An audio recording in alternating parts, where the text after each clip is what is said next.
Hello everyone, welcome to Coffee Cup Enlightenment. Today's episode is going to be the fastest way to enlightenment, or the most directest way to enlightenment. So what is enlightenment? Is the recognition that there is kind of like two selves within you. There is an idea-based self that is constructed from a young age, and this idea-based self has certain faculties to it. And then there's the ever constant, which is the real you, which consists of no ideas, no content. The idea-based self is a non-constant. It comes and goes throughout your day. It switches on and off maybe a few dozen times a day, and obviously it varies with different people. So it comes and goes, but what stays in the background, that's the ever constant, is you as the constant awareness. And an indication of who is this real you is just basically when you're relaxed, like now when you're looking at a candle and there's not much of the idea-based self record player playing in the background. You're just focusing on the flame. Maybe I'll do a bit of a zoom in so you guys can see it as well. I don't think you can see, it's too bright. Oh, there you go. Alright, so, and the reason why I guess this is a bit of a meditation is because who we are is focus and attention. So whatever we give our focus and attention to, and in this case we're giving it to the flame, then we're not putting it where it normally goes throughout the day, which is into our idea-based self. And this is what perpetually propels it throughout our day. And basically the idea of enlightenment is stop giving your focus to this idea-based self. Forget about it. Shops closed, no more business for you, idea-based self. And then eventually it keeps playing a little bit more. No, shops closed, no more attention, no more focus to you. And eventually the idea of it is, eventually it goes away. It disappears because you no longer give it your attention, and mostly is because you recognize it is just an idea. So where does this idea come from? Basically it takes at least a couple years. You have to learn language first from a baby. So at least by the age of 1 or 2 years old you start learning concepts and that. And even then these ideas do not take root in you yet. It probably takes around 2 to 4 to 6, 7, at least 7 years old, 6 years old, before some basic foundations of ideas get formed within you. You're a good person or bad person as your figures around you tell you who you are. And this goes back again to the story of the ancient American Indians who believed if we don't teach the kids language until they're 18 years old, then this may curtail the growth of this idea, false idea-based self. So apparently that's what they used to do back in the old days. They wouldn't teach their children language until they were 18. So you see in those Western movies, the kids are mutes when they're 18. You know, in these John Wayne Western movies, they got you might see in some of these movies they're mutes, which is they can't speak or they don't know language yet. And because that was the spiritual insight they had back then, because they understood that this false idea-based self grows on ideas. And if you stop feeding it ideas, then that might help a little bit to give the child a bit of time to grow and root itself in its own beingness before ideas, and which are all false, are added to one's identity. So yeah, some people have a tendency to really absorb ideas and become drawn into these ideas and build this very, very strong false self. And ultimately, the stronger this false self, the more disturbance it becomes, which is good, because then it creates an opportunity to create awareness to it and distinguish it to it. And then maybe you can bring a distinguishment between you and it. You as the witness to it, you as the awareness to it, you as the spotlight of attention to it, you as the one that sees it, whatever you want to give it its name, it doesn't matter. You want to call it the consciousness, the awareness, whatever. But there does seem to be that constantness in the background. And that's who you are. And it's ever peaceful, ever calm. And then if you recognize within yourself, whenever there is a disturbance within you, it's always because your ever immaculate, ever peaceful, ever untouchable self is temporarily giving all its attention, or most of its attention, to this idea-based self.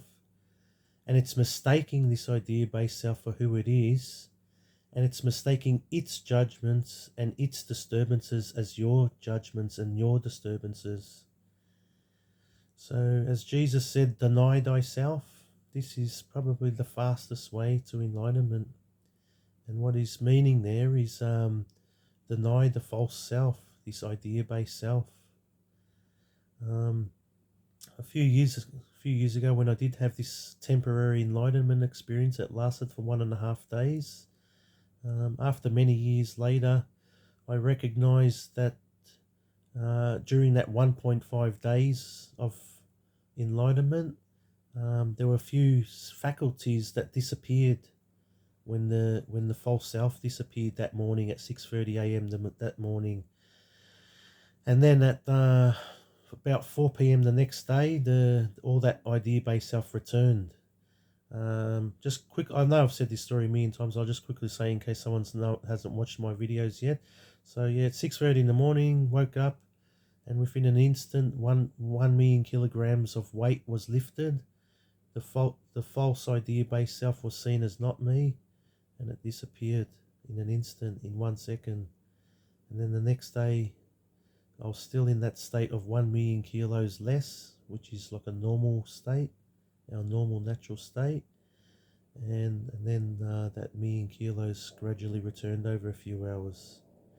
So yeah, some of the faculties that were in that state that were missing when the idea-based self was gone is the thinker. So everything that's thinking, that's talking in you, so the talker, the chatterer, the monkey mind, all of that's gone. So that is all part of the idea-based self. So if any single uttering of talking is going on within you, that is only but always the idea-based self, only but always. You do not need, it's incomprehensible to have a chatterer within you when you return back to normal, when you return back to your natural state. To use the word enlightenment state sounds miraculous, but it ain't miraculous at all.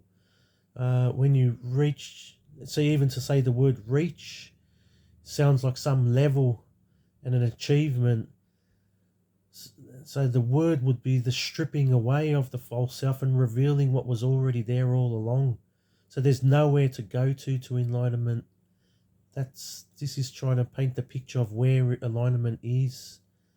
It's stop giving your attention to this idea-based self, and when there's nothing to focus on anymore outside of you, what becomes realized is you that was there all along, and that's the cosmic joke. So enlightenment is not a goal and is not a destination, and it takes no time to get there, as everyone has been saying for hundreds of years or thousands of years. It's a journeyless path. And when you get there, you realize you were there already. So yeah, there's no chatterer, there's no thinker, there's no one talking, there's no one making judgments. And this is the big draw card as well. There's no emotions at all. Emotions are the substitute to the state, to your natural, ever perfect, ever immaculate state. Our natural state is like an orgasm times a million, to the point where you probably would never have sex ever again, and there's no more fear because you need to be a someone to be fearful. Um, so there is no someone anymore, which is an idea. You are the life itself. You are the life awareness. You are the life consciousness. You are the witness, the observer, and even that doesn't have an identity. It's a reference pointless identity, and it's so vast because there is no content to it. It's not good, it's not bad, it's not this, it's not that. It's not weak, it's not strong, it's not unmotivated, it's not motivated. It's neither of that. And because it's boundless and limitless and labelless, you too are that. Boundless, limitless and labelless. Therefore, if there's nothing bounding you, you just do. And that's how the whole animal kingdom is. If you look around you, they don't have this, their attention, their lifehoodness, focusing on an idea as an identity. And also recognize this is, I've said this a million times in the videos, recognize that the idea grows. You're not growing. You've been there since day one. This idea from the 2-year-old identity to the 4-year-old identity to the 6-year-old identity. That's who I am. I'm the 6-year-old identity. Now I'm 10 years old. No, it's different than the 6-year-old, but now I'm the 10-year-old identity. That's who I am. And then you get to 20 years old. Now that's who I am. I'm 100% convinced. That's who I am. And then you get to the 40-year-old identity. But what happened to the 20-year-old identity? You know, and people say, oh, we change, we grow. But that changes and grows. You cannot be that changes and grows. There must be a constant. And you are that constant. And everything that comes and goes is not you. And that's like when Buddha sat under the famous Bodhi tree. That's all he did. He sat and he sat for many days and he watched that comes and goes is not me. And that is ever constant is me. And that's a very big paraphrase, but that's generally, I think, the first rule of Buddhism, what he learned. And then, I don't know how long it was, 30 days later, he reached a state of enlightenment, which is the state of returning back to normal, I call it.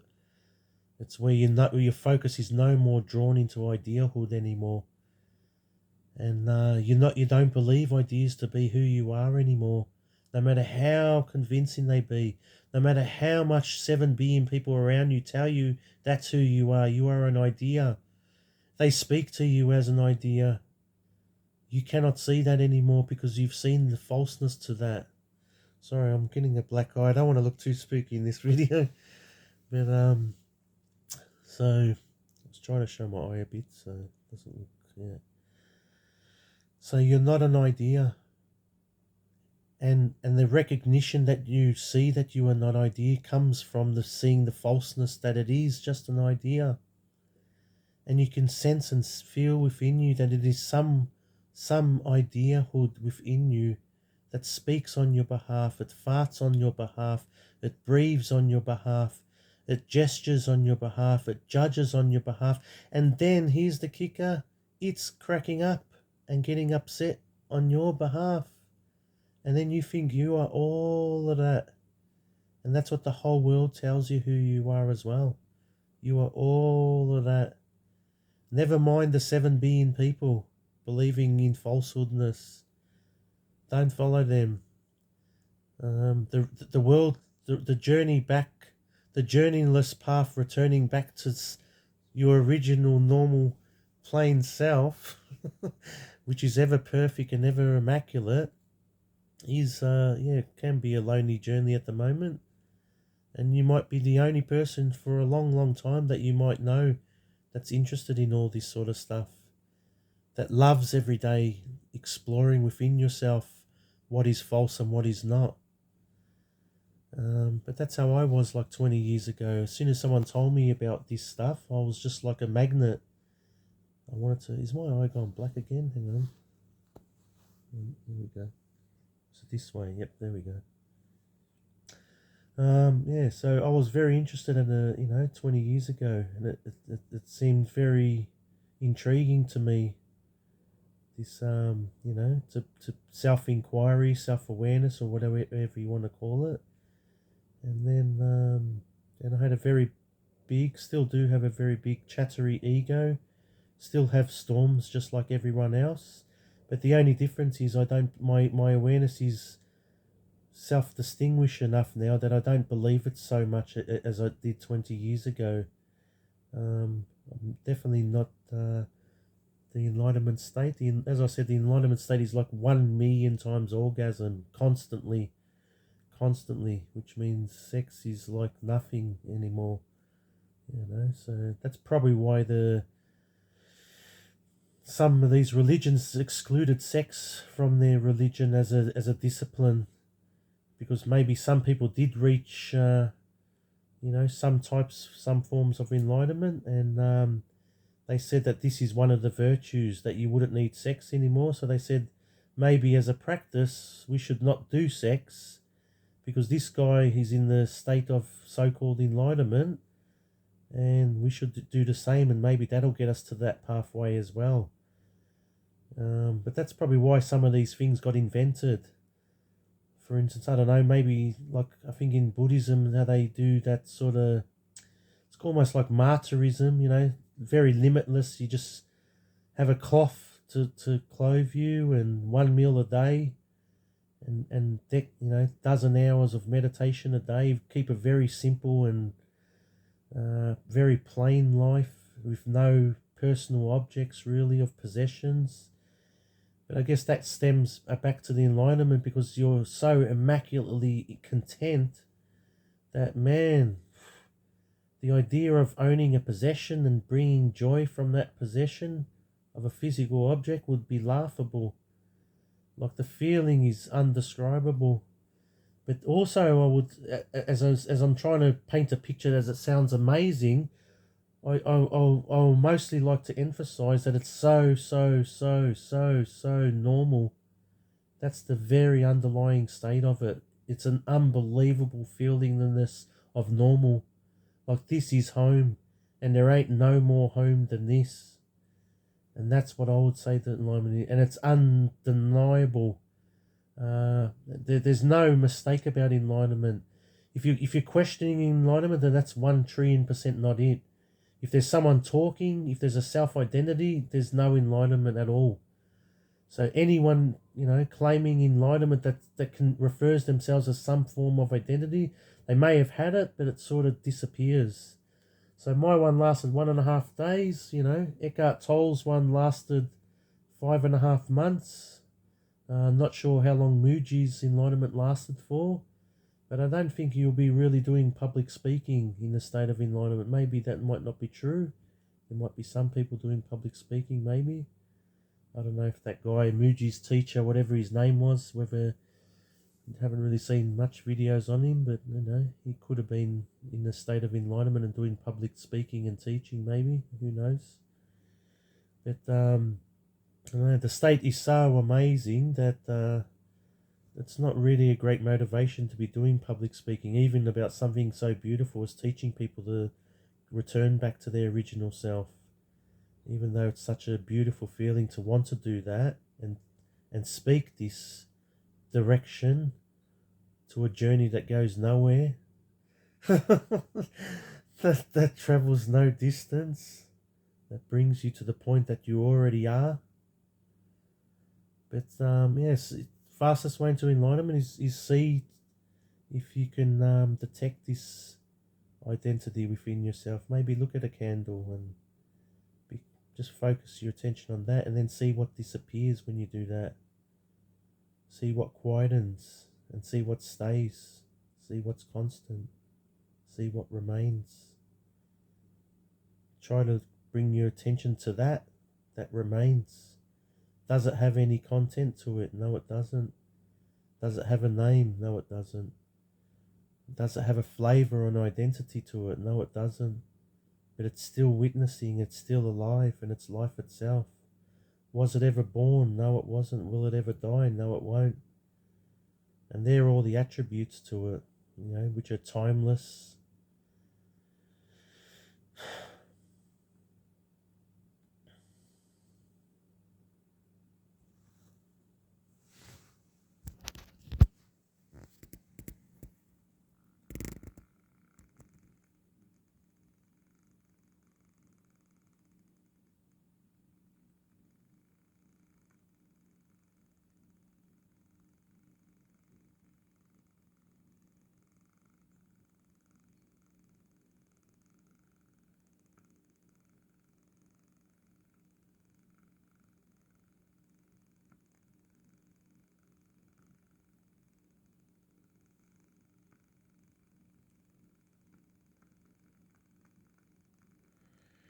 Thanks everyone for watching Coffee Cup Enlightenment. Hooroo.